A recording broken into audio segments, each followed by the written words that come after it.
जय श्री राम जी, क्या हाल चाल है सबके। सो दिस वीडियो हम इस बार वीडियो कोई भी मॉडिफिकेशन या फिर ये नहीं कि बाइक के क्लीन परफॉर्मेंस उस पर नहीं है। थोड़ा सा मेरा वीडियो इस बार थोड़ा अलग रहने वाला है। आप लोग ज़रूर पूछने वाले हो कि भाई कौन है मेरे साथ में इस वीडियो में। सो मैं आपको भाई से इंट्रोड्यूस करा दूँ। भाई का नाम है Garv Dixit. And first of all मेरे को भाई आप बताइए किस तरीके से हैं आप, how are you first of all. भाई मैं बढ़िया हूँ भाई। मैं साहिल को कब से जानता हूँ, हम लोग 2 साल से एक दूसरे को जानते हैं। हम लोग एक्चुअली कॉलेज में मिले थे, हम साथ में क्लासमेट्स थे, तो हम वहाँ साथ में हम लोग मिले थे। और तब से फिर कि भाई बाइक इन कॉमन है भाई, तुमको पता है बाइक हो जाती है भाई सबसे। इनफैक्ट हम दोनों को बाइकिंग का काफ़ी ज़्यादा शौक था। एंड बात करूं तो भाई से जब मैं सबसे पहली बार मिला था, अगर मैं बताऊं मेरा इंटरेक्शन जब भाई के साथ में हुआ था, उस टाइम पे सीन ऐसा था कि मैंने देखा था भाई को। अगर आप लोग पूछोगे भाई हमारे पास इस वीडियो में क्यों है, फर्स्ट ऑफ ऑल मैं आपको दिखाऊं, भाई का एक बहुत बड़ा मेजर एक्सीडेंट हुआ था। लाइक अगर आप भाई का हाथ देख सकते हो, अभी तो सारा कुछ अभी रिकवर हो चुका है, फिर भी अभी थोड़ा बहुत बाकी है। तो जब मैं भाई से मेरे को मिला था तो सबसे पहले मेरे को लगे थे भाई आपके हाथ में क्या हुआ है, किस तरीके से। तो भाई ने मेरे को बताया कि भाई मेरे को ना एक बारी को एक्सीडेंट हुआ था फतेहगंज एरिया में, यहाँ पे वडोदरा में पड़ता है। तो गर्व हमें बताने वाले हैं कि लाइक इनका किस तरीके से क्या हुआ था उस दिन, मेरे को आप जरा बता सकें। भाई सुबह का मॉर्निंग का ना, तुम मॉर्निंग बाइक राइड तुम लेके निकलो, तुम सुबह बाइक लेके निकलो तुम, तो उसमें 6 बजे तुम्हारा रोड पूरा तुम्हें खाली मिलता है। करेक्ट। तो तुम्हें उसका सुबह हो रहा था, तुम्हें सुबह जजमेंट नहीं आएगा तुम क्या कर रहे हो, तुम इतने स्पीड में चला रहे हो। राइट। और ऊपर से तुम्हें कैसा कि नया नया बाइक मिला तुमको। तब मेरा बाइक आई थिंक 3 महीना ही मेरे को हुआ था बाइक लिए हुए मेरे को। ओके, उस टाइम पे मतलब कि इट मींस आपने नया बाइक लिए थे उस टाइम पे, जस्ट आपने परचेज किया था। यस, मैं परचेज किया था, 3 महीने से चला रहा था मैं उसको। Okay okay okay. तो मेरे को समझ लो नया नया ही था मैं। और ऊपर से पहले मैंने क्या था, प्रैक्टिस मैंने करी है, मैंने बाइक चलाई है बहुत। मैंने पहले स्प्लेंडर से सीखा था, फिर मैंने करिश्मा अपनी पुरानी वाले दूसरी सीखा था। करिश्मा, हाँ करिश्मा, फिर उसका स्प्लेंडर वो इसमें करिश्मा पे गया था 220 सीसी की आई थिंक आती है वो जो येलो कलर का आइकॉनिक आता था उस टाइम पे। हाँ बट वो पुरानी वाली रेड एक्शन के साथ जो आती है ना, वो वाली थी, black and red. Yes, black and red वाली। हाँ करेक्ट। तब वो मेरे पहचान की, तो मैंने उसमें चलाना सीखा, 200 सीसी चलाना सीखा मैंने। पर कैसा वो सिटी के लिए होती है। फिर उसके बाद मैं इस पे सीधा कूदा, मैं 3 महीना इस पे चलाया। ओके। तो कैसा कि सिटी बाइक से और इसमें जजमेंट का बहुत एक तो लाइक आपके बाइक ने भी, सबसे पहले तो मैं यही कहूंगा कि आपने जो बाइक सीखा वो अलग कैटेगरी की थी। हाँ मैंने सीखा सबसे स्प्लेंडर से मैंने सीखना चालू किया। पहले 2 अपना एक्टिवा सीखा मैंने, उसके बाद मैं स्प्लेंडर पे सीखना चालू किया बाइक मैंने। फिर स्प्लेंडर से मैं करिश्मा पे गया, फिर करिश्मा से डायरेक्ट इस पे आया मैं। करेक्ट। तो इशू वो हुआ कि स्प्लेंडर का अलग रहता है और इसका अलग रहता है चलाने का। राइट। क्योंकि देखो जो करिश्मा और जो स्प्लेंडर होता है कि देखो फॉर एग्जाम्पल बाइकिंग की भी कैटेगरी होती है। जैसे कि बाइक आपकी हो जाती है, एक स्प्लेंडर एक कम्यूटर बाइक है। हाँ। इधर आपकी नेकेड बाइक हो जाती है जैसे मेरी है। उसके बाद फेयरिंग बाइक्स आती है जैसे कि RS 200 होगी, अप्रिलिया RS 457। उसके बाद क्लासिक होती है, वो भी थोड़ा कम्यूटर फैमिली टाइप की बाइक होती है। और ये एडवेंचर ऑफ रोडर में हो जाता है। हाँ। थोड़ा सा इनका क्या रहता है, सीट हाइट ज्यादा होती है और इनका ग्राउंड क्लियरेंस भी थोड़ा ज्यादा होता है। तो इनका क्या रहता है, बॉडी मास रेशो भी थोड़ा सा अलग वेरी करता है। साथ ही साथ इनका ट्रैक्शन भी अलग इनका रहता है, बॉडी पोस्चर भी अलग होता है। तो थोड़ा मैटर तो करता है। तो आप जैसे कि मेरे को बता रहे थे लाइक कि बैकग्राउंड में कि भाई आपका शायद से कहीं कर्व पे कोई एक्सीडेंट हुआ था आई थिंक। तो वो इंसिडेंट मेरे को आप जरा मेरे को बताओ कि लाइक मैं ऑडियंस को भी बता सकूं कि लाइक अगर किस तरीके से बाइकिंग में बाइक किस तरीके से राइड करना चाहिए और किस तरीके से अवेयर होना चाहिए कि बाइक को किस तरह कर्व पे क्या चलाना है, किस तरीके से नहीं करना है, जो आपसे मिस्टेक हुआ और मेरे ऑडियंस उस तरीके से ना करे। और एक्चुअली देखो, इसमें आपको सही बताऊं, मेरा एक्सीडेंट जो कर्व पे हुआ था, एक फतेहगंज में एक टर्न सीधा जाके एकदम टर्न लेता है वो ब्रिज पे। और वो ब्रिज पे टर्निंग पे क्या रहता है कि वो आप नॉर्मल बाइक लीन करोगे तो आपको कोई इशू ऐसा आएगा नहीं। आप वहां से अगर रेगुलर करते हो, आप लीनिंग वीनिंग करते हो तो आपको कोई इशू नहीं आएगा, आप प्रैक्टिस कर चुके हो तो। बट मेरा क्या था ADV में, अब वो मॉर्निंग क्या हुआ था मेरे को आइडिया है। मैं रेगुलर जैसे अपना जो रोज चलते हैं वैसे ही मैं चला रहा था बाइक अपना। बट उस दिन मेरे से क्या इशू हुआ मेरे को उसका कुछ आइडिया नहीं है कि मैंने बहुत लोगों से बात करी जो पुराने, जिनके पास ऑलरेडी V-Strom वो चलाते हैं। ओके। और जो एक्सपीरियंस राइडर, मैंने सबसे बात की कि बोले क्या क्या इशू हो सकता है बोले इसके अंदर। अब कोई बोलते हैं कि वहां पे तुझे ओवर स्पीडिंग करा, तेरे से बाइक कंट्रोल हुआ नहीं, तेरा नया नया बाइक था, जैसे बाइक कंट्रोल हुआ नहीं बोले तेरे से। कुछ लोग बोलते हैं कि V-Strom के अंदर पीछे का जो ABS होता है ना, तुम उसे लीन जब करते हो तो वो ABS में कुछ इशू आता है, तो वो कुछ वहां पे चलता नहीं ABS, उसकी वजह से भी हो सकता है। तो ऐसे बहुत सारे और भी उन्हें बता था कि ऐसे रीजन हो सकते हैं। बट मेरे को अभी तक ऐसे मेरे को कुछ आइडिया नहीं है कि मेरे का एक्सीडेंट किस वजह से हुआ। मतलब कि शायद से आपका जब एक्सीडेंट हुआ था तो आप एक तरीके से बेहोशी में थे, तो आपको पता नहीं था। मेरा एक्सीडेंट हुआ था, मेरा जब एक्सीडेंट हुआ था तो आप देख सकते बाइक का ये साइड परफेक्ट था, लेफ्ट साइड वाला। पर राइट साइड में जो भी डैमेज है ना बाइक का, जैसे ये क्रैश हेड, ये नकल गाड़ी आकर टूट गया था और एग्जॉस्ट था और ये साइड लाइट था, वो ये साइड का डैमेज हुआ था, ये साइड का परफेक्टली फाइन था। अब आप कहोगे बाइक को डैमेज ये साइड हुआ, पर मेरा ये हाथ कैसे टूट गया? मेरा भाई वो मैं भी अभी कैसे सोच गिरा? रहा हूँ, क्योंकि आपने जस्ट अभी मेरे को बताया कि भाई आपका बाइक का राइट साइड का डैमेज होता है ना, अभी लेफ्ट हैंड कैसे हुआ है? वो सबसे ज्यादा कन्फ्यूजिंग हमें लिए वही था। मेरे को 2 साल तक ये बिल्कुल समझ नहीं आया कि मैं ये ऐसा हो क्या सकता है, बाइक वो साइड डैमेज हुआ पर मेरे को ये साइड में डैमेज क्यों हुआ बोले। करेक्ट। और आप जब बाइक देखोगे ना एक्सीडेंट के बाद, बाइक को कोई ऐसे मेजर डैमेज ना, खाली जो अपने को बॉडी पे स्क्रैचेस आते हैं। आपके पास पुरानी फोटो भी होगी बाइक की जब आपने नए नए लिए थे? बाइक का नया फोटो तो है, मेरे पास एक्सीडेंट के बाद का फोटो ड्यूरिंग नहीं है एक्सीडेंट मेरे वो पास। सारे फोटो? ड्यूरिंग एक्सीडेंट बाइक का फोटो तो मेरे पास नहीं है, पर मेरा खुद का है मेरे पास। ओके वो है। तो मैं आपको जरा भाई के जब एक्सीडेंट हुआ तो उस टाइम का फोटो भी दिखाऊंगा। एंड इनफैक्ट अभी भाई का जितना भी रिकवर, आई थिंक 2-3 साल हो गए मेरे ख्याल से, आई थिंक 3 साल हो गए मेरे 3 को साल accident कवर हो हुए। गए। और अभी जब मैं भाई से मिला था उस टाइम पे हम लोग शायद से फर्स्ट ईयर में ही थे, सेकंड ईयर में थे, second year third Yes, semester में थे, second year में थे थर्ड तब। ईयर में थे। और मैं अभी फाइनल ईयर में, मेरा कॉलेज जस्ट खत्म होने वाला है एंड भाई का भी कंप्लीट हो चुका है। सो जब मैं मिला था भाई से तो उस टाइम पे मैंने देखा था कि लाइक भाई का हाथ बिल्कुल मतलब मूव करने में काफी ज्यादा प्रॉब्लम होता था, है ना? तब बिल्कुल ना के बराबर था, Right. बिल्कुल तब नहीं था वो टाइम पे। हाँ, तो अभी इसके लिए क्या क्या प्रोसेसिंग आपने कैसे हुआ, किस तरीके से रिकवर, किस तरीके से फेज आपका निकला उस टाइम पे, मेरे को आप बताइए। इसका देखो, मैं ये जो इंजरी है ना, मेरे को पहले खुद मेरे को 2 महीना कुछ समझ नहीं आया कि क्या हो सकता है। आपको स्टार्टिंग में ऐसा लगता है कि आप 2 महीने के आप सपने के अंदर हो। 2 महीने तो ऐसे ही लगता है आपको कि सपने में हो, कि बोले कि सपना चल रहा है, चलने दो, कभी खत्म हो जाएगा। बट 2 महीने बाद भी आपको लगता है कि बोले इतना लंबा तो बोले हो नहीं सकता, बोले ये मतलब क्या है। आपको पहले कुछ समझ नहीं आएगा, बट फिर आपको फिर रियलिटी एक्सेप्ट करनी पड़ती है आपको कि नहीं, बोले कोई ऐसा सपना नहीं है, बोले सही में हमारे साथ ऐसा कुछ हुआ है। बोले वो कुछ लोग को नहीं होता है कि बोले कि नहीं, बोले हम तो कुछ भी करें हमको कुछ नहीं होता। बोले करेक्ट। फिर जब कुछ सही में होता है तब फिर उनको लगता है, कुछ टाइम उनको वही लगता है कि नहीं, बोले हमारे साथ नहीं हुआ है, हम तो नींद में सो रहे हैं। बोले पर फिर बाद में रियलाइज करना ही पड़ता है कि एक्सेप्ट नहीं करना यार, पड़ता है ना उस चीज को, कि कंडीशन नहीं, बोले हम मतलब भगवान नहीं है। बोले भगवान का हाथ सब हर टाइम नहीं रहता अपने ऊपर। बट लेकिन फिर भी मैं आपको अप्रिशिएट करता हूँ कि आपने इस तरीके से जो भी कंडीशन था, आपने उस टाइम पे काफी लोग क्या करते, गिव अप कर देते, एंड उस चीज को आपने कभी भी गिव अप ना करके आपने एक तरीके से आपको मोटिवेट किया एंड आगे जाके रिकवर भी किया। आपका मेरे ख्याल से काफी सारे ऑपरेशन हुआ था। किधर आपका ऑपरेशन हो रहा था? शायद से साउथ में आप बता रहे थे। मेरा सर्जरी था, बहुत हाँ, बहुत सारे surgery। डॉक्टर को भी दिखाया था हमने। अब डॉक्टर को हमने बहुत सारे कि ऐसे जो अपने इंडिया में देसी जुगाड़ भी होता है ना, कि जुगाड़ करके, या फिर वो जो अपना इंडिया में होता है कि आप ये कर लो, बोले ये कर लो, बोले ये करवा लो, बोले वो ऐसे ज्यादा हाथ पैर घुमा देते हैं आपके, वो बोले सही हो जाता है। वो सब चीजें तो वो सब भी मैंने ट्राई करके रखा था। पर फिर बाद में जब कुछ नहीं हुआ तो फिर वही सर्जरी लास्ट ऑप्शन था। तो ये आपका सर्जरी किधर हुआ था, मेरे को बता सकते हैं? एक्चुअली ये सर्जरी का मैंने कैसे, ये हमने 3 महीना हम डॉक्टर्स के ढूंढ रहे थे, क्योंकि ये जो वेन्स का जो इंजरी होता है ना, वो डॉक्टर्स इंडिया में बहुत कम है उसके। अब मैं यहाँ वडोदरा की बात करूँ, वडोदरा में डॉक्टर है नो डाउट, बट उनका कैसा है कि डॉक्टर के पास, मैं उनके पास गया था तो उनने मेरे को यही कहा कि आपका बोले ऐसा ऐसा आपका इंजरी हुआ है, बोले तो आपको हम सर्जरी करेंगे आपको 1 साल तो कुछ नहीं रहेगा, आप 1 साल आपको लगेगा, खाली डॉक्टर ने बोले सिर्फ काट पीट के छोड़ दिया है, बट आपको रिकवरी उसके अभी 50% ही आपको रिकवरी आएगा। 50% भी बोले भगवान के भरोसे आप छोड़ दो, बोले भगवान के भरोसे आपको कितना रिकवरी आएगा, बोले करेक्ट। कि आपका इतना उठेगा कि इतना उठेगा कि नहीं उठा कितना उठेगा, कोई भगवान भरोसे बोले इसके अंदर।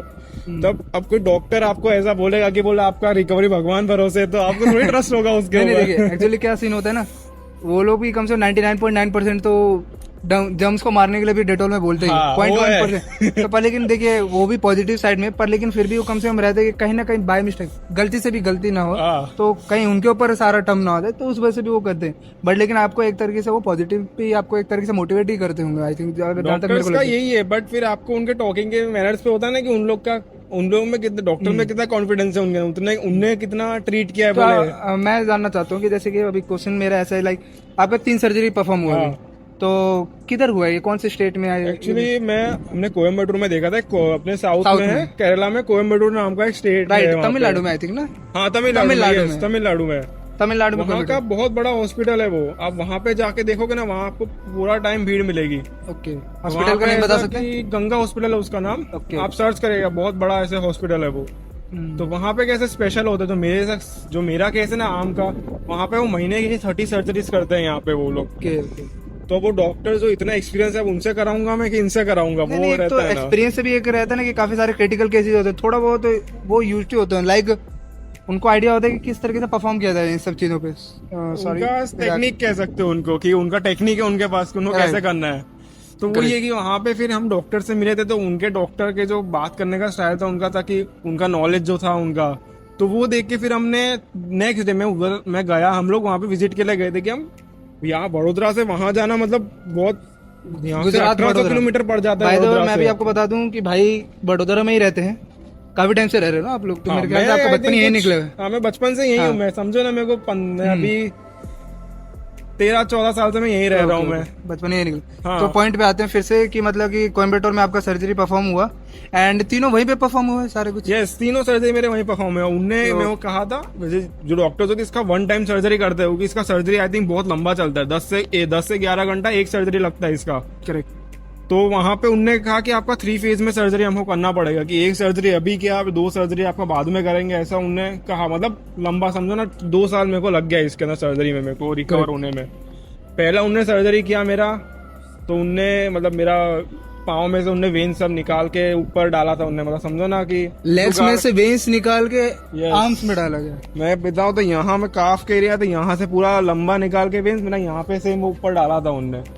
तो मतलब वो कह लो कि मेरे लिए भी एक तरीके से पहली बार सुन रहा हूँ कि इस तरीके से कुछ मेडिकल टर्म्स में होता है, बट लेकिन जो भी है, गंगा हॉस्पिटल ना। हाँ बिल्कुल। सो गंगा हॉस्पिटल ने गर्व भाई ब्रदर गर्व को काफी ज्यादा सपोर्ट किया, और इनफैक्ट जो भी सर्जरी परफॉर्म किया है आज के टाइम पे, अगर मैं देख सकता हूँ कि ये सारी चीजें एक्सीडेंट जो होते हैं ना, कि लाइक इसमें कैसे रहता है, पर्सन पूरा टूट जाता है कि भाई आपका हाथ क्या है, आपका हाथ ही से आप डेली यूट्यूब आप काम करते हो, लेग से आप वॉक कर रहे हो, आप मान के चलो आप डेली आंख से देख रहे हो और अचानक से आपके आंख पे किसी ने पट्टी बांध दी और आप देखना बंद कर दिए, मतलब आपके विजन चल जाए, आदमी परेशान होकर वहीं पे एक तरीके से खत्म हो जाता है। बट लेकिन भाई एक तरीके से फिर भी अपने आप को मोटिवेट किए, एंड आज के टाइम पे भाई अभी वापस से राइड करने स्टार्ट कर दिए, जो कि बहुत ज़्यादा अप्रिशिएट करता हूँ। Well done and so much happy कि लाइक काफ़ी मेरे को अच्छा लगता है कि इस तरीके के लोग भी मेरे को मिलते हैं लाइफ में, कि जिनसे मैं एक तरीके से मोटिवेट ले सकूं और मोटिवेशन ले सकूं, और साथ साथ मैं अपने और भी कलीग्स को अपना दिखा सकूं कि भाई लाइफ में काफ़ी सारी छोटी मोटी अप्स एंड डाउन आती रहती हैं, बट लेकिन काफ़ी लोग ऐसे भी होते हैं भाई कि किनके साथ में तो बहुत बुरा चीज़ भी हुआ होता है, फिर भी उस चीज़ से घबराते नहीं, कभी भी डाउनग्रेड नहीं होते उसके जगह, बल्कि वो अपने आप को अपग्रेड करके लाइफ में आगे बढ़ते हैं, पुश करते हैं। तो बहुत अच्छा लगता है। एंड तो सबसे पहले अब मैं थोड़ा सा सैड मोमेंट्स तो कंप्लीट हो गए, इसको बाईपास करते हुए थोड़ा सा हैप्पी मोमेंट और कुछ गुड मोमेंट्स को हम लोग याद करते हैं, रिमेम्बर करते हैं। मेरे को सबसे पहले आप ये बताइए कि लाइक आपने जब बाइक अपने परचेज किया तो एडीबी ही खरीदना था, कि आपको ये सब पता था कि भाई ADV, fairing, naked and then commuter, इस तरीके की भी रेंजेस होती है बाइक्स में, तो ये सब चीज़ों को आपका आइडिया था कि, और आपने ये एडीबी बाइक लाइक आपने सिर्फ सुजुकी में वीस्टॉम ही क्यों खरीदा? बाइक को बता देता हूँ कि बाइक है Suzuki VStrom 250X, which model I think 2022 वाला मॉडल, 2022 मेरे से 1 साल पहले की बाइक है।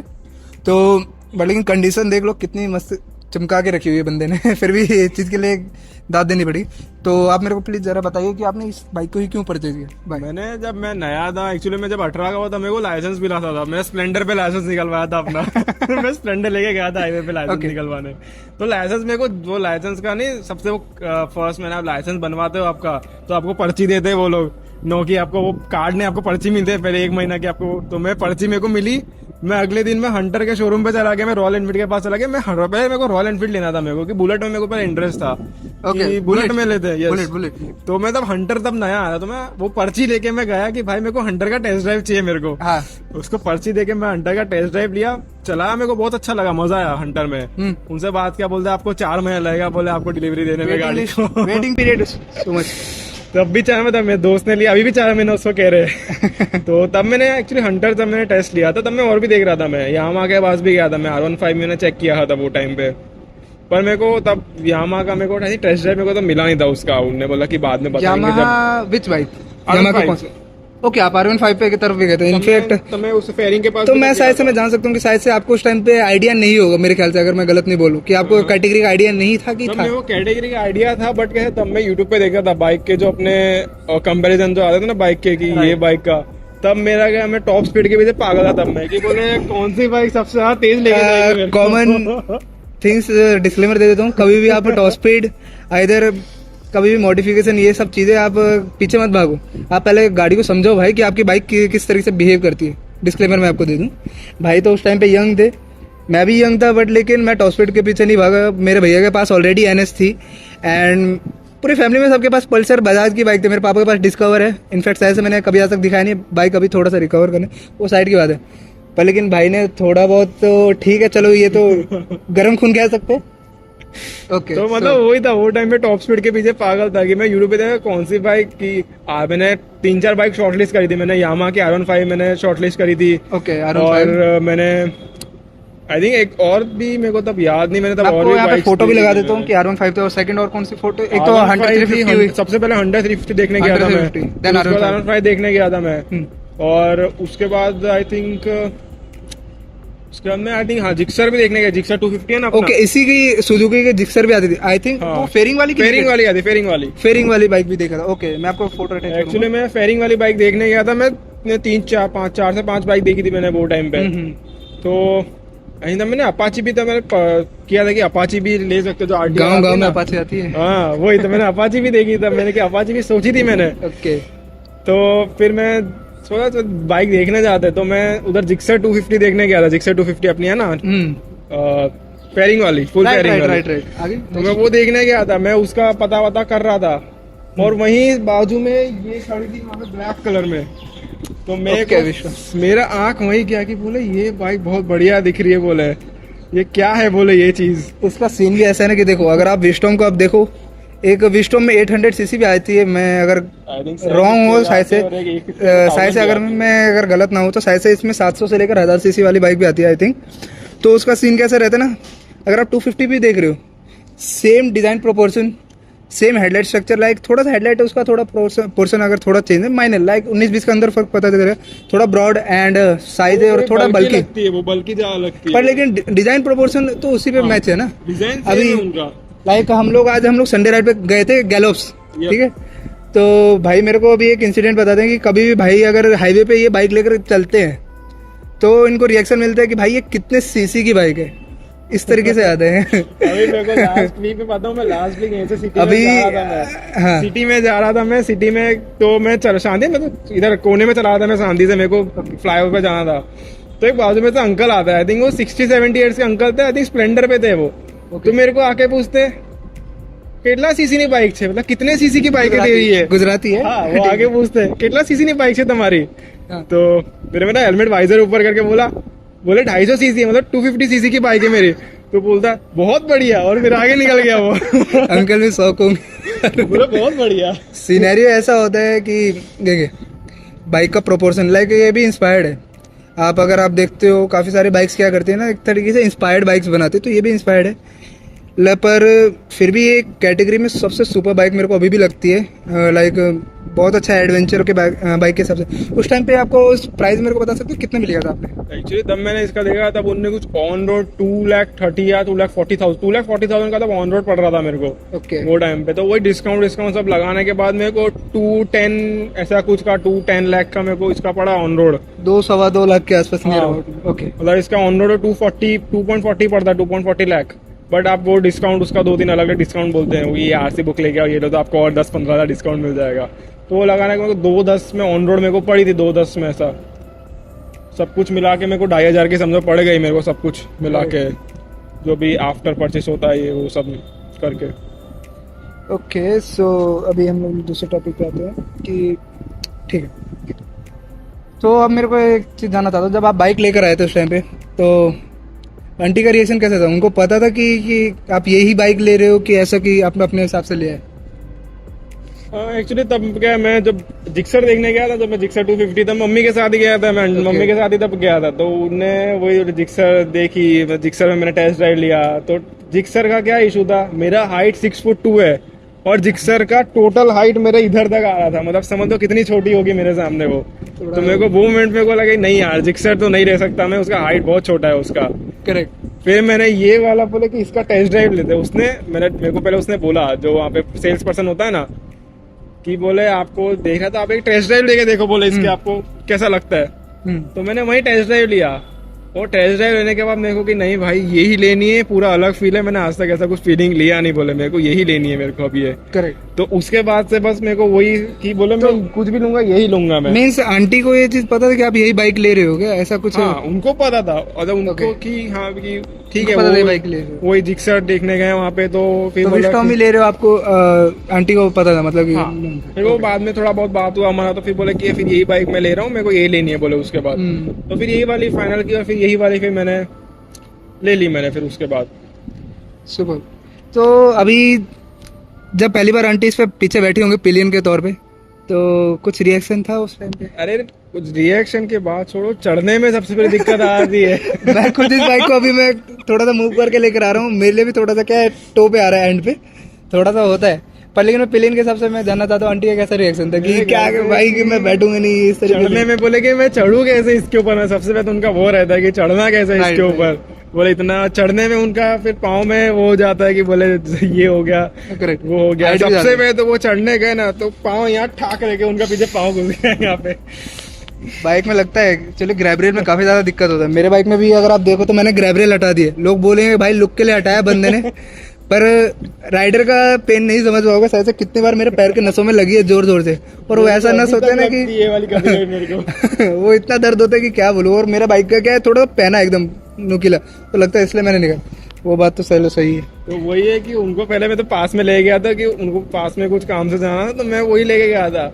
तो वही कि पीछे से पकड़ के बैठे कि पीछे थोड़ा भी रेस देता हूँ मैं तो पीछे से जर्क जाता है। टॉर्क ज्यादा है ना इसमें, हाँ। टॉर्क है 250। अगर मैं खुद पे मैं देखो, मेरा 2 साल मैंने बाइक चलाया नहीं। 2 साल मेरा बाइक जस्ट जैसे अभी रखा ना, सेम पार्किंग मेरे घर के सामने पार्किंग में रखा रहता था। वो मैं वहीं पे उसको स्टार्ट करता था, ने क्लीनिंग वीनिंग जो भी करता मैं वही का 2-2.5 साल मैंने वही घर के सामने रख के ही मैंने क्लीनिंग वीनिंग सब किया है इसका मैंने। वेल मेंटेन्ड है बाय द वे, बहुत वेल मेंटेन्ड। तो 2-2.5 साल मैंने वही रखा है। तो मैंने पीछे मम्मी को पहली बार ले गया था इसके ऊपर एक्सीडेंट के पहले, तो उनको कि नहीं भाई तेरे बाइक पे नहीं बैठना मेरे को, तेरे बाइक पे, तेरी बाइक बहुत ऊंची है, मेरे को नहीं होगा। Typical home things. बोले कि मेरे स्कूटी पे ही, तो मेरे को स्कूटी पे लेके चल दे दो मेरे को। ओके। मतलब इस पे बैठना उनको बहुत पैसा पड़ जाता है कि अगर बैठना पड़ता तो बैठ लेंगे, अगर बैठना ही है तो। बाय द वे चलिए अब हम लोग नेक्स्ट टॉपिक पे आते हैं कि लाइक भाई के अगर आप देखो बाइक में काफ़ी सारे कुछ एसेसरीज भी लगे, जैसे कि ये चीज़ हो गया, और भी कुछ चीज़ें विजुअली काफ़ी सारी चीज़ें अलग दिखेंगी। तो मैं आपको बताना चाहूँगा कि ये सारी चीज़ें कंपनी के थ्रू नहीं आता है, एंड डिफरेंस बताऊँगी भाई ने और भी क्या चीज़ें अल्टरनेशन है या फिर कुछ अपग्रेड किया बाइक में। एंड साथ ही साथ मैं ये चीज़ भी बताऊँगा कि जब कोई पर्सन बाइक लेने जाता है तो मेरे आई थिंक मैं जानता नहीं हूँ, मैंने एक वीडियो देखा था या तो आर्टिकल पढ़ा था मे बी, तो वहाँ पे मेरे को बताया गया था कि ये कंपलसरी है सुप्रीम कोर्ट के थ्रू कि लाइक आप बाइक परचेज कर रहे हो तो वहाँ पे ऐसे आपको एक ISI अप्रूव्ड एंड ISI कम से मिनिमल ISI अप्रूव्ड आपको हेलमेट आपको मिलेगा। बट लेकिन मैंने जब मेरा बाइक लिया था उस टाइम पे इस तरीके से मेरे को नहीं मिला था। बताओ इतनी महंगी बाइक लेने के बावजूद मेरे को नहीं दे रहे हेलमेट के लिए। शोरूम वालों को ये चीज़ आपको शोरूम वालों को ऑलरेडी मिलता है, इसके लिए क्या रहता है पेमेंट, आई थिंक हेलमेट उनको प्रोवाइड हो जाता है। बट लेकिन मेरे को भी हेलमेट किस तरीके से लोकल, उस पर कोई मार्किंग नहीं, just an astronaut type, not that kind of thing. आपको अगर मैं बताऊं, अगर लोकल रोड पे भी अगर कोई हेलमेट आप खरीद रहे हो ना, दिखने में भले उससे अच्छा होगा, थोड़ा बहुत उस पर ISI तो लिखा होता है, उस हेलमेट पे कुछ नहीं लिखा हुआ था। अब मैं बता दूं, आप हंस रहे हो पर लेकिन अगर मैं शायद से मैं आपको हेलमेट अगर हो पाएगा तो मैं आपको दिखाऊंगा, अगर मेरे पास अभी भी हेलमेट होगा, क्योंकि मैंने वो हेलमेट एक तरीके से मैंने कर दिया, स्क्रैप ही कर दिया उसको।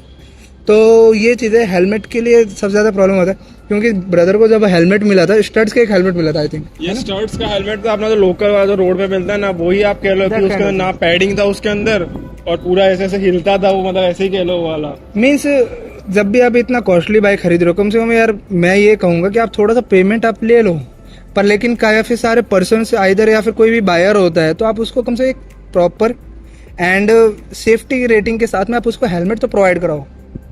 I am not that saying that thing कि आप उसको राइडिंग जैकेट की, जैसे ब्रदर अभी पहने जैकेट दो, शूज, ग्लव्स, अरे यार नहीं चाहिए, बंदा खरीद लेगा, बट लेकिन एक सेफ्टी के लिए आप हेलमेट तो प्रोवाइड करो। तो वो सारी चीज़ें, मेरे को हेलमेट अभी नहीं मिला था, बट लेकिन आज के टाइम पे शायद से काफ़ी सारे लोगों को बाइक्स में मिलने लग गए।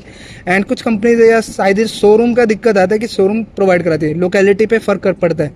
पर मैं ये इंडिया में हर शोरूम को कहना चाहूँगा कि यार आप थोड़ा बहुत ध्यान दीजिए अपने शोरूम पे एंड थोड़ा सेफ्टी रेटिंग को आप सेफ्टी को शोरूम में क्या बढ़ाइए। इशू रहता है शोरूम में? मैं आपको मैंने ये बाइक मैंने परचेस किया तो मैंने वडोदरा में 2-3 शोरूम में वडोदरा के अंदर मैंने सब जगह पता किया था। ओके तो जो जहाँ पे मैंने इसका फर्स्ट टाइम टेस्ट राइड किया था वो उसको मैंने पूछा था, तो बोलता है कि हम आप बाइक लोगे तो आपको हेलमेट हम देंगे, इसका तो हेलमेट देंगे आपको। फिर ठीक है, मैं दूसरी जगह मैंने पता किया, मैंने घर शिफ्ट किया तो मैं दूसरा पे पता किया, हाँ। तो वहां पे बोलता है कि हम आपको हेलमेट देंगे और इसके बाद ये जो मैंने राइडिंग जैकेट पहना आपको ये भी आपको देंगे हम यहाँ पे, मतलब राइडिंग जैकेट और आपको हेलमेट दोनों साथ में मिलेगा आपको। सुपर। तो वही वो चीज वो बंदा मेरे को बोल रहा था, जो पहले जो बंदा था कि नहीं, बोले आप हमसे ही परचेस करो, हम आपको हेलमेट दे रहे हैं। बोला, मैं उसको बोला कि वो मेरे को राइडिंग जैकेट भी दे रहा है, तो बोल रहा है आपको हेलमेट दे रहे हैं ना, बोले आप यहीं से आप परचेस कर लो। मतलब उनको इतना था कि नहीं वो आप यहीं से परचेस करो, वो हेलमेट वो आपको जैकेट दे रहा है, वो भाड़ में जाओ, यहीं पे आके परचेस करो, हम कुछ जानते नहीं, हम देंगे नहीं आपको, पर आप यहीं से देखिए परचेस करो। मैं नहीं कह रहा हूँ कि यार आप जैकेट दो कुछ भी दो, बट लेकिन हेलमेट सबसे फर्स्ट प्रायोरिटी होती है, ठीक है? तो आप हेलमेट जरूर प्रोवाइड कराइए। इधर अगर आपको कुछ चार्ज करना है तो आप उस टाइम पे बायर को बता दो कि सर इस तरीके से कोई चार्जेस रहेगा, आप इसको पेमेंट कर दीजिए, आपको हाथों हाथों वो मिल जाएगा। इससे क्या रहता है कि देखो आप शोरूम से बाइक आप एक बंदा राइड करके ही लेकर जाता है अपने हाउस पे, ठीक है, होम तक में राइड करके ले जाते हैं। वहाँ मान के चलिए कहीं ड्यूरिंग राइड कुछ अगर हो जाए और बेकार हेलमेट पहनो, कौन जानता है किस टाइम पे क्या हो जाए, कोई किसी को नहीं जाता। ब्रदर बस नॉर्मली राइड कर रहे थे 6-7 बजे, कोई भी नहीं था, फिर भी हुआ। तो मैं वो चीज़ कहना चाहता हूँ यार, इस चीज़ को आप थोड़ा सा इस चीज़ को नोट डाउन करें। एंड काफ़ी सारी चीज़ें और बताऊंगा। आज के टाइम पे तो पल्सर में भी है, तो मैं माफ़ी चाहूँगा कि बीच में वीडियो कट हो गया था, हम लोग वापस से वीडियो कट करके बना रहे हैं। एक्चुअली क्या हुआ, मेरा फ़ोन वीडियो रिकॉर्ड करना बंद कर दिया था, तो कभी ना कभी कुछ ना कुछ चीज़ होते। तो मैं बात कर रहा था कि लाइक हेलमेट प्रोवाइड कराती है कंपनी, बट लेकिन अभी काफ़ी सारी चीज़ें हैं ना कि बजाज की तरफ से भी क्या है, NS400 के थ्रू राइडिंग जैकेट भी प्रोवाइड करा रहे हैं एंड NS200 के थ्रू स्टार्टिंग रेट से राइडिंग जैकेट एंड हेलमेट अब दे रहे हैं। तो काफ़ी अच्छा इनिशिएटिव है, जो मैं इस चीज़ को एक गुड इनिशिएटिव में कहूँगा। एंड बहुत अच्छा चीज़ है कि एक तरीके से अच्छी चीज़ों को प्रमोट कर रही है कंपनीज भी, कि लाइक अपने राइडर्स के लिए सेफ्टी को ज़्यादा इंश्योर कर रहे हैं। एंड चलिए, तो सबसे पहले अब मैं बात करने वाला हूँ कि भाई के साथ में जो भी राइडिंग गियर्स पे इन्होंने इन्वेस्ट किया, तो क्या क्या चीज़ें उन्होंने खरीदी। सबसे पहले अगर मैं देख सकूँ तो भाई ने राइडिंग जैकेट लिया, जो अभी तक बताया कि शोरूम से ही अवेलेबल हुआ था ये तो चीज़। ये मेरे को शोरूम तो से उन्होंने अच्छा प्रोवाइड है। किया था हेलमेट के साथ उनका। ओके फिर उनका भी मैंने एक्सीडेंट के बाद फिर मैंने अभी वापस राइडिंग चालू किया, तो मैंने फिर ये एक्सोर का मैंने हेलमेट चूज किया मैंने। ओके। सो ये भाई के पास में एक्सोर हेलमेट का है। सो ये अगर मैं आपको सर्टिफिकेशन बताऊं, .EC 22.6 एंड ISA सर्टिफाइड, जो कि बेसिक होता है एंड 1650 ग्राम के नियर अबाउट में है। एंड काफ़ी अच्छा हेलमेट है लाइक टूरिंग के हिसाब से। एंड ड्रैग कर रहे हैं कि लाइक अगर आप थोड़ा हाई स्पीड पे चल रहे हो तो विंड नॉइज थोड़ा कम करता है, तो थोड़ा हैवी हेलमेट है कि मतलब कि लाइक आपको लॉन्ग रूट के हिसाब से बनाया है हेलमेट। तो ये अच्छा चीज़ है कि आपने एक अच्छी चीज़ की तरफ में एक इन्वेस्ट किया, तो बहुत अच्छा इनिशिएटिव है। एंड आपको एक मेरे ख्याल से राइडिंग शूज़ भी है। यस, मैंने अभी राइडिंग शूज मैंने वापस अभी टूरिंग शूज लिए, मैंने राइडिंग शूज अपने राइनॉक्स के थे, क्रैमस्टर बाय राइनॉक्स के मैंने राइडिंग शूज लिए अभी टूरिंग शूज। मैं आपको पिक्चर से यहाँ पे अटैच कर दूंगा। एक्चुअली क्या हम लोग अभी जस्ट संडे राइड कंप्लीट करके आए हैं, तो हम लोग थोड़े से रेस्ट ले रहे थे, तो अभी जस्ट नॉर्मली हम लोग थोड़ा सा राइडिंग नहीं कर रहे हैं, जस्ट हम लोग वीडियो शूट करने नीचे आए हैं, तो जस्ट हम लोग स्लीपर पहन के आए। तो अभी मैं आपको दिखा नहीं सकता, मैं भी अभी स्लीपर में हूँ, भाई भी अभी स्लीपर में है। तो ये चीज़ मैं आपको कभी प्रमोट नहीं करता विदाउट एनी राइडिंग गियर्स। अगर आप कभी भी राइड करो, ना इधर ये कभी आप छोटा राइड हो बड़ा राइड हो, आप हमेशा राइडिंग गियर्स पहन के ही आप राइड करो, तो वो ज़्यादा बेटर रहेगा। कि कोई नहीं जानता कि नियर अबाउट कब क्या हो, किसी को कुछ नहीं पता, क्योंकि ये चीज़ रहते थोड़ा आप सेफ्टी इंश्योर करो तो बहुत अच्छा है। तो मैं आपको यहाँ पे फोटो अटैच कर दूंगा एंड इनफैक्ट डिस्क्रिप्शन में भी मैं आपको लिंक अटैच कर दूंगा, हेलमेट, राइडिंग गियर्स और जो भी मैं अपने साथ में यूज़ कर दूँ, आप वहाँ से परचेज कर सकते हैं। देन आप शूज़ के बारे में बताएंगे किस तरीके से लाइक उसका। वो एक्चुअली टूरिंग शूज है, वो राइनॉक्स से मैंने टूरिंग शूज लिए थे। अब उसमें क्या रहता है, मैं अगर आप ये ऐसी बाइक को आप नॉर्मल स्नीकर्स पहन के चलाओगे, कि आजकल ये वाइट स्नीकर्स का बहुत चल रहा है फैशन के अंदर, कि सबको करेक्ट, सब लोग White ज़्यादातर sneakers ऐसा बोले, ये white sneakers शर्ट बोले। है। मैं भी लाइक मेरे को भी इतना जब आइडिया नहीं था, तो मैं ज़्यादातर या तो स्पोर्ट्स शूज़ में ही निकल जाता। हाँ, चप्पल छोड़ो, मैं स्पोर्ट्स शूज़ में निकल जाता। भाई जिम वाले जूते जिम के जूते पहन के कहीं निकल भी जाओ। तो वो सारी चीज़ें एक्चुअली क्या रहता है उनमें, क्या एब्रेशन रेजिस्टेंस नहीं होता है, कि जैसे अगर थोड़ा सा भी इम्पैक्ट आया, अगर नीचे गिरे तो एक तो उन्हें ग्रिप नहीं रहेगा सोल में इतना, ठीक है। सेकंड थिंग, जैसे नीचे गिरे इन द स्नैप वो एकदम से पूरा फट जाएगा, उसका स्टिचिंग पूरा फट जाता है और आपको सीधे आपके स्किन पे आके लगेगी। तो ये चीज़ है, अगर आपके पास थोड़ा बजट नहीं है तो बट, लेकिन तब मैं कह सकता हूँ कि चलो बजट नहीं है देन आप थोड़ा बहुत या तो कुछ कोई भी शूज़ पहनो।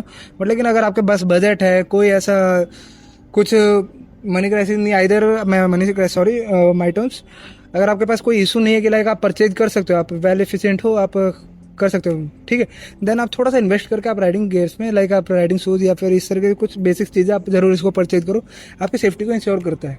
सो मैं फर्स्ट POV में आ गया हूँ, तो मैं बताने वाला हूँ कि भाई ने अपने बाइक में क्या क्या मॉडिफाई कराया है, लाइक इसमें अपग्रेड किया काफ़ी सारी चीज़ें। लाइक अभी भाई के हाथ में थोड़ा बहुत एनर्जी, लाइक अगर जैसे कि भाई के फिंगर्स है ना, फिंगर्स थोड़े बहुत मूव कर सकते हैं, बट लेकिन थंब में अभी पावर उतना नहीं है, कुछ टाइम पीरियड के बाद वो भी सही हो जाएगा। बट लेकिन अभी कैसा है कि लाइक प्रॉपर इतना पावर नहीं कि लाइक इस चीज़ को पकड़ सके।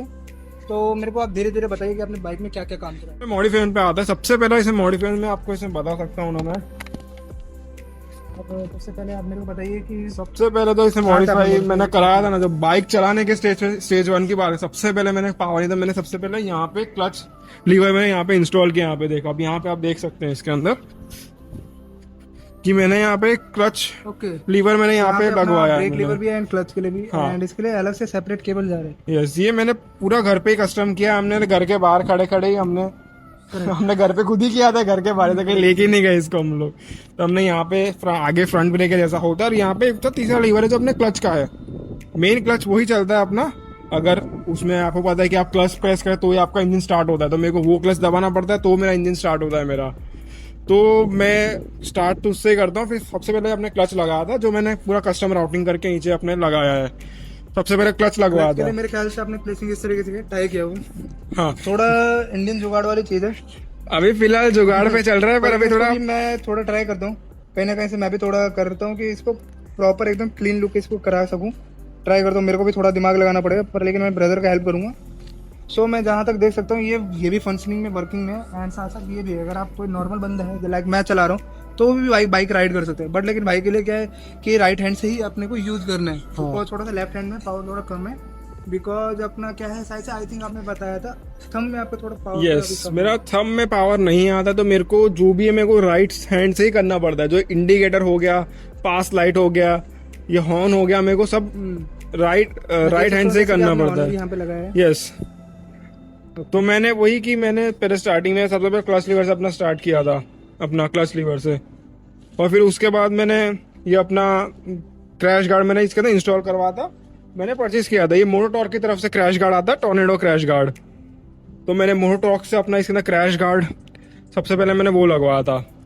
और उसके आप जब नीचे देखेंगे उसके अंदर, तो नीचे मोटोटॉर्क का ही इंजन क्रैश गार्ड है इसके अंदर, कि इंजन गार्ड है आपका इसके अंदर, कि हाईवे पे आप रेड जरूरी भी है ये, हाँ, में जरूरी भी है। बिल्कुल, आप हाईवे पे राइड कर रहे हो, आप ऑफ रोडिंग कर रहे हो, तो कहीं भी पत्थर आके घुस जाएगा, वो पता नहीं चलेगा उसके अंदर। तो ये इसके स्टॉक भी आता है, मैं स्टॉक का फोटो मैं दे दूंगा इनको। स्टॉक का फोटो आपको यहाँ दिखा देगा, स्टॉक में भी इसका आता है, बट वो बहुत छोटा आता है, उससे आपको ना के बराबर प्रोटेक्शन मिलता है। तो फिर मैंने ये वाला इसके अंदर लगवाया मैंने इसके अंदर। और इसके बाद मैंने फिर इसका जीपीएस माउंट लगवाया था मैंने, कि मेरे को अगर बाद में फोन होल्डर में लगाना पड़ेगा, तो मैंने इसका जीपीएस माउंट एक लगवाया इसके अंदर। ये मोटोटॉर्क की तरफ से जीपीएस माउंट है, मैंने सब साथ में लिया था। इसको बोलते हैं जीपीएस माउंट, एक्चुअली मेरे को पता नहीं। ये देखिए, ये Okay, अपना GPS जीपीएस माउंट ये है। एक्चुअली मेरे को पता नहीं है जीपीएस माउंट क्या बोलते हैं, एडीवी वाले लोगों की चीज है। तो थोड़ा सा एक्सप्लेन करो मेरे को भी, एंड व्यूअर्स को भी, जीपीएस माउंट क्या है, किस तरीके से। एक्चुअली ये अब जैसे आप देखोगे, आप रोड पे जोमेटो वाले डिलीवरी बॉय हो गए, या फिर आप नॉर्मल भी देखो कोई राइडर होते हैं, वो यहाँ पे लगवाते हैं, यहाँ पे क्लैंप आता है, वो यहाँ पे लग जाता है, तो ऐसा आपका फोन यहाँ पे क्लैंप लगाया था। हाँ, तो यहाँ पे आपका फोन ऐसा क्लैंप लग जाएगा यहाँ पे। और अब ये क्या करता है, जो क्लैंप सेम होता है ना, आप क्लैंप इसको यहाँ पे क्लैंप यहाँ पे लगाए, तो आपका फोन, हाँ, तो आपका फोन डायरेक्ट इसमें लग जाएगा आपका। तो आप जीपीएस का जो भी माउंट होता है वो आपको ऐसे करके लग जाएगा इधर। तो इसमें इसके लिए मेरे ख्याल से कवर जैसा कुछ आता होगा फोन पे भी ना। हाँ, इसके लिए जो अपना यहाँ पे जो आप इस पे जो लगा दें ना, अपने जो मोबाइल का जो होल्डर आता है, वो सेम मोबाइल होल्डर वहां पे लगेगा। तो आप अभी है नहीं मेरे ख्याल से, आपने हाँ, एक्चुअली वो अभी मेरे को लगवाना बाकी, तो वो इसका ज्यादा स्टेबल रहता है, मतलब कि ज्यादा स्टेबल रहता है, कि मतलब कि ज्यादा हिलता नहीं है, ऐसा कुछ है कि। एक्चुअली इसमें मेन तो इसका कि मैंने बहुत सारे विश्रम वाले मैंने देखे जो इन्हें हैंडल बार के ऊपर लगाया होता है, बट यहाँ पे लगाने का एक फायदा है कि आप अगर फोन लगाओगे तो आप जीपीएस के नेविगेशन कर रहे हो तो आपको एकदम सीधा दिखेगा। करेक्ट, आपका व्यू ब्लॉक नहीं होगा। हाँ। सबसे ज्यादा जरूरी है, क्योंकि बंदे नीचे देखते हैं। हाँ, वही है इसके तो अंदर। उसमें क्या रहता है रीजन, कि यार आप नीचे देख रहे हो तो एक तरीके से आप 0.25 0.5 सेकंड पे आपके लिए बहुत इंपॉर्टेंट होता है ड्यूरिंग राइड। क्योंकि आप राइडिंग पे आप 100 पे चल रहे हो, तो आप 1 सेकंड में 30 मीटर आप क्रॉस कर रहे हो। 1 सेकंड में 30 मीटर कुछ भी हो सकता है उसके अंदर, तो आपको मेन आपका रोड पे ध्यान रहना ही चाहिए उसके अंदर। तो आप नीचे लगाते तो उसमें आपको फिर नीचे देखना पड़ता है, आपका ध्यान उसमें डिस्ट्रैक्शन हो जाता है। तो ये ऊपर आप लगा सकते हो, ये आपकी चॉइस है, आपके ऊपर लगाना है तो। और उसके बाद मैंने मॉडिफिकेशन में यहाँ पे कस्टम हॉर्न लगवाया था, ओके। आप इधर आके देख सकते हैं। अब ये जो देखिए यहाँ नीचे आप आके देखेंगे तो यहाँ पे 2 कस्टम हॉर्न है। अपना स्टॉक वाला ऊपर जो है वो ट्रम्पेट वाले ना? यप, अपना स्टॉक हॉर्न तो उसमें लगा हुआ है, और Okay. अपना ट्रम्पेट वन ऑन अलग लगवाया है मैंने इसके अंदर। क्योंकि मेरे को कहते थे कि इतना बड़ा बाइक लेके आया है और इसमें वही हॉर्न स्कूटी वाला था, पिप पिप पिप पिप वाला इतना बड़ा लाया बाइक, पीछे पीछे हॉर्न बजा, मतलब स्कूटी वाला रिस्पेक्ट मिलता है इतनी बड़ी बाइक पीछे से आती है तो। मतलब बेसिक आपने अभी ज्यादातर ध्यान दिया है सेफ्टी को लेकर, काफी सारी चीजें आपने मॉडिफिकेशन की, सेफ्टी को इंश्योर किया, और आपने एक तरीके से कंफर्ट के लिए जस्ट आपने एक ही हाँ। काम किया क्लच को लेकर, right? Okay, that's great. So मेरे ख्याल से आप इन फ्यूचर अभी थोड़ा सा बाइक में अभी और काम करने वाले यस, अभी मैं थोड़ा और काम करने वाला हूँ। अभी एक्चुअली मैंने थोड़ा अच्छा खर्चा किया है बाइक के ऊपर। तो अभी मेरा कैसा बाइक का कि अगर कोई समझो तुम चलाओगे बाइक को तो आप भी चला सकते हो। आप नॉर्मल वाला जो हॉर्न है या क्लच है आप नॉर्मल यूज कर सकते हो, और जो मेरे सा है मैं चला रहा हूँ तो मैं ये वाला इससे यूज कर सकता हूँ। तो मतलब दोनों चला सकते हैं इसके अंदर, मतलब ऐसा कोई इशू नहीं है कि खाली मैं ही बाइक चला सकता हूँ, कोई भी चला सकता है। बट मेरा लिमिटेशन ये है कि मैं सिर्फ यही बाइक चला सकता हूँ, मैं और किसी की बाइक ट्राई नहीं कर सकता फिलहाल। इट्स नो इशू, बट लेकिन मैं आपको आई होप कि आप जल्द से जल्द अपने आप को रिकवर करेंगे, एंड मैं प्रे करूँगा, और आप बहुत जल्दी रिकवर भी कर रहे हो, मेरे को अच्छा भी लगता है। एंड और भी ज़्यादा हम लोग आगे राइड करने वाले हैं, तो आई होप मेरी बाइक भी आप जरूर एक दिन ट्राई करोगे, और मेरे को अच्छा लगेगा जिस दिन आप मेरी बाइक ट्राई करोगे। So guys, till then take care, bye bye, जय श्री राम। मैं आपको मिलता हूँ नेक्स्ट वीडियो में, और मेरे को बताना कमेंट करके कि इस टाइप का वीडियो किस तरह कैसा लगा। लाइक मैंने इस बार थोड़ा सा वीडियो अलग, थोड़ा सा रैंडम बनाया कि लाइक थोड़ा सा अलग सा यूनिक से, एंड थोड़ा सा मोटिवेशन देने के टर्म से बनाया कि लाइक आपको किस तरीके से जीवन में आपको हमेशा अपने आप को मोटिवेटेड रखें। तो भाई क्या करना चाहेंगे लास्ट में, कोई मैसेज अगर आप देना चाहोगे तो? भाई मेरा ये जो है, जो भी राइडिंग कर रहे हो सेफ्टी के साथ करो। कि मैंने जब स्टार्टिंग में मैंने राइडिंग किया तब मैं सिर्फ हेलमेट के ऊपर था कि हेलमेट पहन के चलो कोई दिक्कत नहीं है बोले। बट तब मेरे पास एक राइडिंग जैकेट था, पर तब मेरे को ये डाउट, मतलब तब मेरे को ये सॉरी फील होता है कि मैंने राइडिंग जैकेट क्यों नहीं पहना वो टाइम पे। अगर मैंने पहना होता तो मेरे को हेलमेट से चेस्ट पे इम्पैक्ट नहीं आता, ये बचा लेता मेरे को, और मेरा हाथ बंद नहीं होता उसके चक्कर में। तो ये मैं सबको कहता हूँ कि आप राइडिंग गियर है आपके पास या नहीं है, आप बिल्कुल परचेस करिए और राइडिंग गियर पहन के ही आप राइड करिए। आप उससे आपका सेफ्टी का रहता है। अब देखिए मेरा एक इतना इशू है, मैंने राइडिंग जैकेट था पर नहीं पहना, और मेरा उससे इतना बड़ा इशू हो गया मेरा।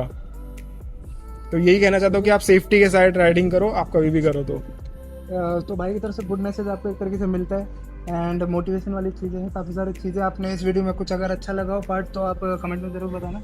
एंड जीवन में हमेशा थोड़ा मोटिवेटेड रहो, और चलिए तब तक के लिए आगे और वीडियो में भाई मेरे साथ में राइडिंग में अगर दिखेंगे। एंड मिलता हूँ आपको टिल देन नेक्स्ट वीडियो में, एंड तब तक आप हैप्पी रहो। Till then take care, bye bye, जय श्री राम।